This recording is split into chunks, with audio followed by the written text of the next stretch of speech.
buenas tardes a todos. Soy Laura de Conocer Madrid, del Centro Cultural Tetuán del Distrito de Tetuán de la Ciudad de Madrid. Hoy quiero hablaros de edificios desaparecidos, siguiendo con la clase del aula, que continuaremos en el vídeo siguiente, que os animo a visionar cuando lo publiquemos. Siguiendo un poco con las clases anteriores, vimos una serie de edificios de Madrid que ya no podemos contemplar en nuestros paseos y que formarían parte del patrimonio desaparecido de nuestra ciudad. Pasamos ya a ver lo que hay ahora donde estuvo el convento de los Agustinos Recoletos, también conocido como convento de Copacabana. Estuvo en los terrenos ocupados actualmente por la Biblioteca Nacional, el Museo Arqueológico Nacional y diversas manzanas de viviendas del entorno. Fundado el 25 de febrero sobre unos terrenos de Prado Viejo cedidos por la princesa de Asculi a los agustinos recoletos o descalzos, fue el cuarto convento que los recoletos tuvieron en España. En un primer momento los agustinos ocupan las casas que allí existen y más tarde, a principios del siglo XVI, comienzan las obras del nuevo convento, que concluyen en 1620. Además de los terrenos cedidos por la fundadora, doña Francisca de Guzmán, la princesa de Asculi, los monjes compraron a lo largo de la primera mitad del siglo huertas colindantes y otras zonas, ampliando la extensión del convento. Le encargan las obras a Luis de Valladolid. Si bien según autores participaron en su diseño Fray Juan de Nuestra Señora de la O y su hijo Fray Lorenzo de San Nicolás, ambos hermanos de la Orden. En 1837 los monjes fueron expulsados y el convento desamortizado. Mendizábal lo compra en pública subasta y poco después fue derribado.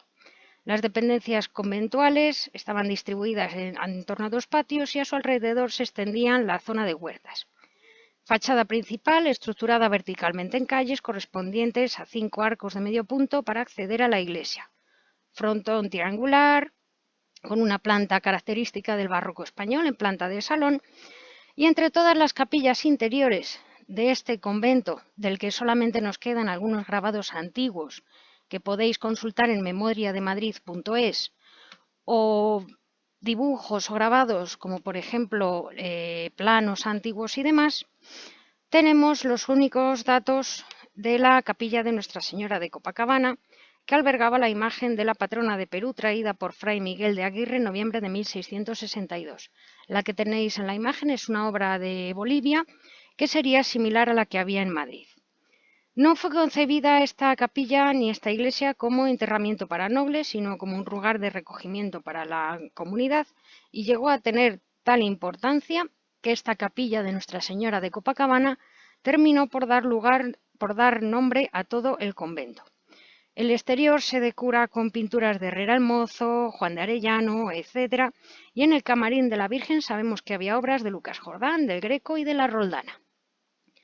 En el siglo XVIII, en la calle Alcalá, tenemos una serie de edificios importantes, de los que el primero sería el convento de San Hermenegildo, el segundo el convento de las Baronesas y el tercero la casa palacio del duque de Miranda. El cuadro que tenemos aquí pertenece a uno de los museos de Madrid. Recordaros que tenéis a vuestra disposición webs con visitas virtuales y demás que podéis consultar. Y comenzamos a hablar del convento de San Hermenegildo, que estaría situado a la izquierda. Calle Alcalá número 43, fundado a finales del siglo XVI, conocido como del Carmen Descalzo por estar habitado por religiosos de dicha orden. La iglesia, construida en 1605, demolida a principios del siglo XVIII, 1730 Pedro de Rivera construye un nuevo conjunto terminado en 1748 y la desamortización de Mendizábal obliga a desalojar a los carmelitas. Finalmente es demolido y en su lugar se construye el Teatro Apolo. Actualmente el solar lo ocupa el Banco de Vizcaya. La iglesia escapa a la destrucción y acaba convertida en la parroquia de San José, que es la de la calle Alcalá.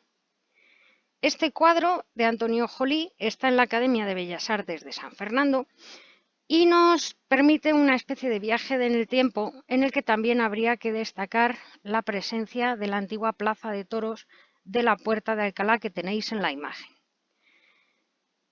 Enfrente a la derecha tenemos el convento de las Baronesas junto a su iglesia y a continuación la casa palacio, que desde 1757 era propiedad del conde de Miranda y que a principios del siglo XIX fue derribada para construir un nuevo palacio conocido como la Casa de los Alfileres, por formar parte de la dote de la duquesa de Abrantes. Se conocía en esta época los alfileres como una parte de la dote pequeña destinada a comprar una serie de ornamentos femeninos. La ironía es que esa casa-palacio formara parte de la pequeña parte de la dote de esta duquesa de Abrantes y por tanto el apodo de este palacio.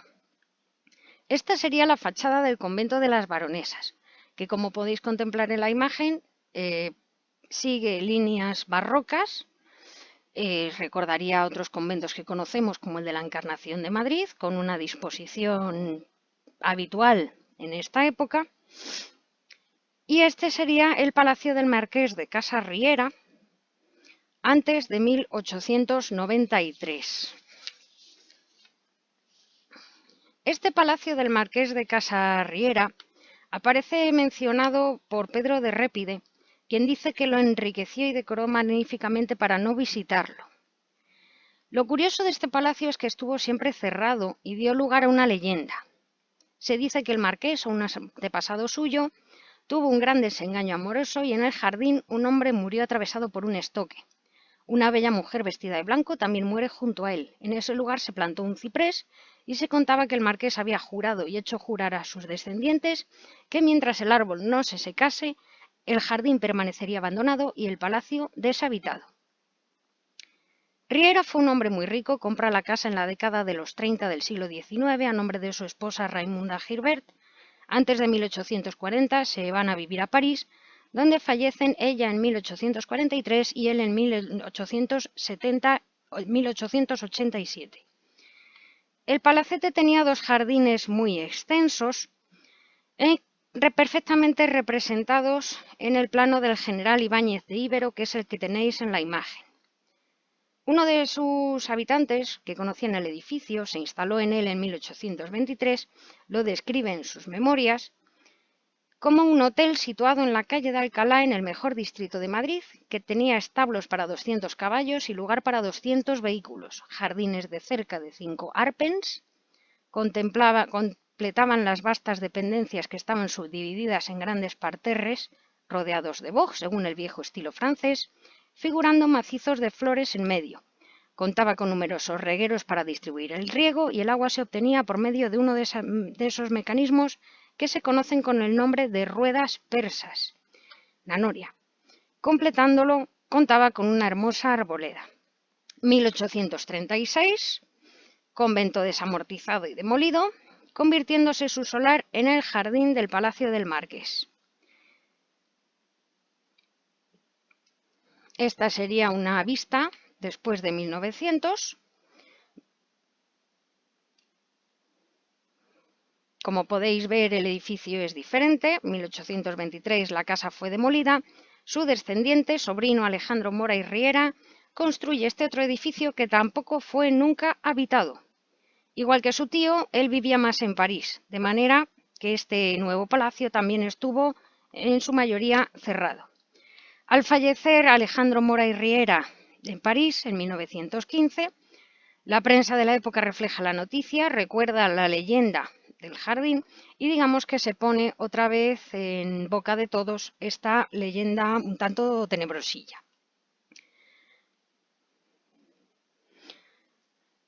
La nueva construcción que se hizo después, otro edificio, tuvo un jardín también, y en el solar de este jardín, en 1917, se construye el edificio del Círculo de Bellas Artes de Antonio Palacios y se abre la calle del Marqués de Casa Riera, que hoy separa ambos edificios.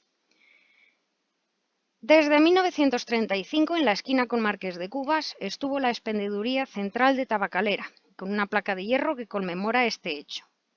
Terminada la guerra y hasta el mes de abril de 1977 fue sede de la Secretaría General del Movimiento, emblema retirado al desaparecer esta secretaría, yugo y las flechas de madera pintadas en rojo. Se ocuparía unos 3 pisos del edificio, casi 10 metros, y en los años 90 el edificio fue transformado en las oficinas que hoy conocemos teniendo el jardín rehabilitado, formando parte del hotel con restaurante, visitable en eventos y ceremonias, y al que se accede por ese jardín, por ese restaurante mencionado. Con esto terminaríamos el mini vídeo de hoy. Os animo a que veáis los vídeos siguientes y también a que aprovechéis para ver visitas virtuales, para consultar webs de museos y demás que tenéis enteramente a vuestra disposición. Hasta luego y un abrazo.